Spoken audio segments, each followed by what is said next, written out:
Welcome back to The Explainer. Let's dive straight into the terrifying reality of no respawn. We're looking at a pivotal sequence today that literally redefines the stakes of this dark game world.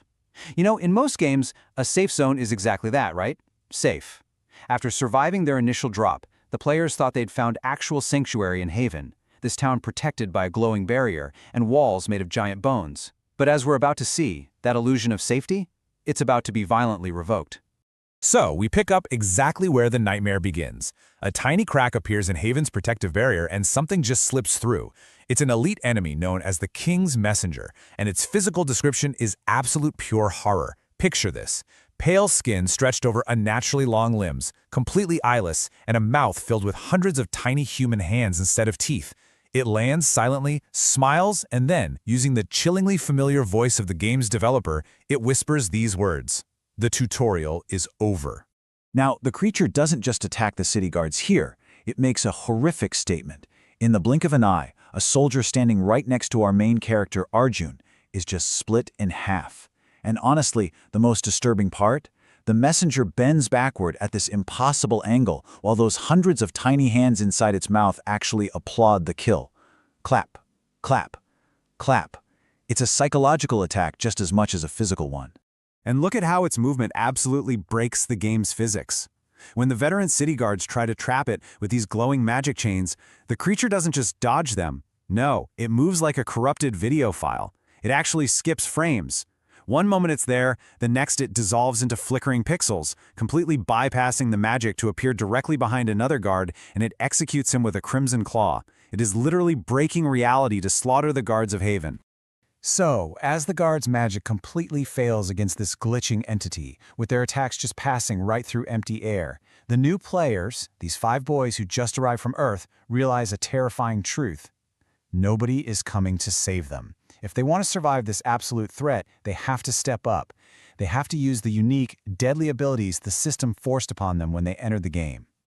But here's the catch. In this world, stepping up is terrifying because power requires a horrific sacrifice. Every unique ability has a dark cost. For instance, Arjun can slow time, right? But doing so causes severe migraines and his eyes to bleed. Kabir's Black Abyss Fire literally burns his own memories to function. And Samir? His shadow is actually alive. It has its own will, and tragically, it remembers pain. Realizing they have absolutely no other choice, Arjun takes the lead. He pops his dead-eye perception. Suddenly, the world around him slows to a total crawl. Raindrops freeze, dust just floats lazily in the air. But he immediately pays the price. Blinding pain explodes in his skull, and blood begins streaming from his left eye. His ability is already hitting its terrifying physical limit in just a fraction of a second. But you know what? The sacrifice works. In that stretched-out fraction of a second, Arjun spots the truth. The messenger isn't actually teleporting. It's slipping between tiny, hidden cracks in reality. And for less than a blink, its true body is exposed. So, bleeding and in absolute agony, Arjun shouts out the exact coordinates, directing his friend Kabir to strike that vulnerable spot. So the really crucial point here is the teamwork and the terrifying toll it takes on them. Kabir thrusts his hands forward, sacrificing his own memories to unleash that Black Abyss Fire exactly where Arjun pointed, and boom, it connects. The black flames burn the monster's pale flesh, turning one of those creepy mouth hands into ash. The thing screams in real pain, and the system logs a vital weakness. Corrupted entities become tangible immediately after dimensional movement. Of course, wounding it only makes it furious. The messenger's sick smile vanishes, and it instantly locks onto Arjun, moving with a speed that literally shatters the air. Kabir desperately fires again, but the monster just ignores it. So who stops it? Samir.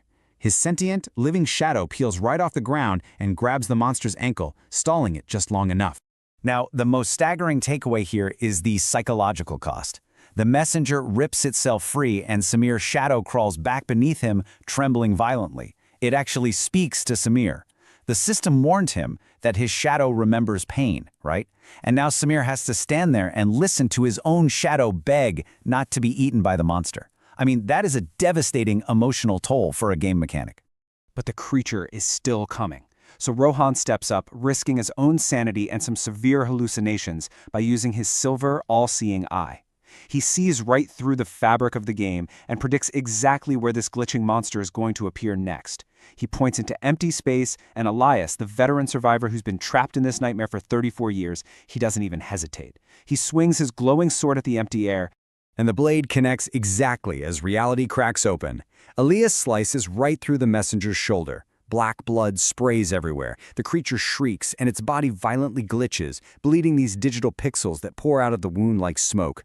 The city soldiers actually start cheering. They've heard it. But, well, that victory is instantly cut short when the bleeding creature simply stops moving, looks at them, and begins to laugh. Those tiny hands inside its mouth accelerate their clapping. See, it wasn't trying to kill them all. It was a beacon. Far beyond the city walls, the true threat arrives. The Hollow Monarch, the First King, a world boss with a rusted crown literally fused to its skull and empty, bleeding eye sockets.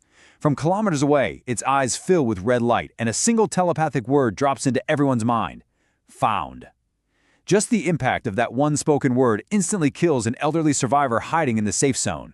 Instantly, the sky darkens, and the usual blue system windows, they turn blood red. The game itself violently updates, shifting from a localized skirmish to a full-blown, world-ending event. The Hollow Monarch has officially acknowledged the new players.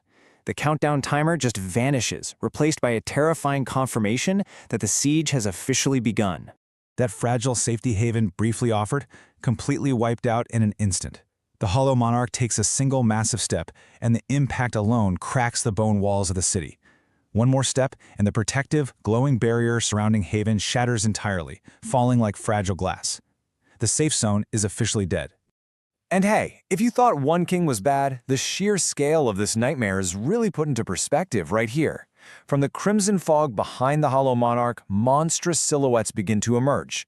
We're not talking about hundreds of enemies, it's tens of thousands of monsters, and their roars merge into a single, deafening howl that literally shakes the heavens. As this colossal king points its massive sword at the cracked walls, the boys are just paralyzed by the endless tide. Kabir states the absolute obvious. We can't fight all of them. And Elias, his face completely pale, slowly lowers his sword. He agrees. No, he whispers. We survive them. And that fundamentally changes the objective. This isn't a battle to win anymore. It's a desperate, agonizing scramble just to exist. Which brings us to the ultimate terrifying question. With the world literally screaming around them and an army of nightmares charging into the ruins, what horrifying sacrifices will these boys have to make next just to live for one more second? I mean, if every power costs blood, memory, or sanity, how much of themselves will be left by the end of this siege? It is a brutal cliffhanger that completely redefines survival. Thanks for joining this explainer, and we will definitely see you next time.